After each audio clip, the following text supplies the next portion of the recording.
On the microphone, so just say hi, Glen Crest. Hi, Glen Crest. That was perfect. All right, ready? I'm Ashley, and on the Christmas day of 2013, I woke up very, very sick. I had a high fever and felt very horrible. I slept almost 24 hours a day and was very sick. On January 1st, 2014, I was diagnosed with leukemia. Leukemia is a cancer of the blood that prevents healthy cells from being made. Everywhere that I had blood vessels, I had cancer. It was very scary. The first thing I asked my parents after they told me I had cancer was, is my hair going to fall out? And sure enough, in just a few weeks after starting treatment, my hair started coming out in huge clumps. My mom and I cried a lot. I was so worried that my friends would say I looked different. So different. So I just wanted a wig. But after my friends saw me, they said I looked awesome. They supported me and told me how brave I was. They bought me hats and scarves for my bald head, and lots of cards and posters to encourage me throughout the treatments. I knew I could beat this. Beating cancer was very hard.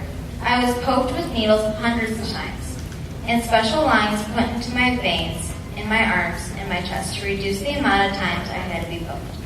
As much as I hated those lines, it was the answer I needed to get cured. Every poke of medicine I got, I would get a bead. Those beads got me a whole string, and it shows that I could accomplish it. I had tons of compliments along the way, too. I had lots of infections and even pneumonia a few times. I had 2 chest tubes that hurt very worse than anything I've ever been through. I spent over 160 days in the hospital in the first year of being sick. After my diagnosis, I never made it back to school to finish 5th grade. And I missed all of 6th grade too.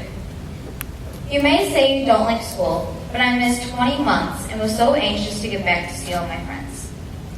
After the first month of chemotherapy, the doctors told me, my family, that the treatment was not working. Doctors continued to look for reasons why my harsh treatment would not kill my cancer. Researchers at the hospital then discovered that my leukemia was special and only was diagnosed to a handful of kids in the entire world.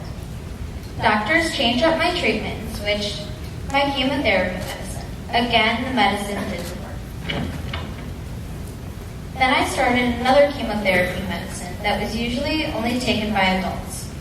It made me very sick, but in late April on my mom's birthday, I was told that I was in remission. The medicine finally killed my cancer, but it wasn't completely killing it. The doctors told me I needed a bone marrow transplant. They said they needed to give me stronger chemotherapy and 6 sessions of radiation to kill all the unhealthy cells in my bone marrow and to try to kill any remaining cancer in my blood cells. My cells were bad. I needed healthy cells from a donor that had the same exact heritage as me. They searched the world and found 5 donors that exactly matched my heritage. One of those donors was chosen for more testing on his blood and continued to make sure he was the perfect match. A few days after my last radiation treatment, I had my transplant. My new healthy cells came from a 27-year-old male that didn't even know me.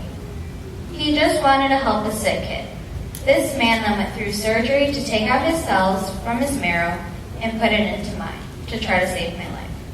Doctors infused his cells through my IV lines and into my bloodstream. It only took a few hours, and then the wait began.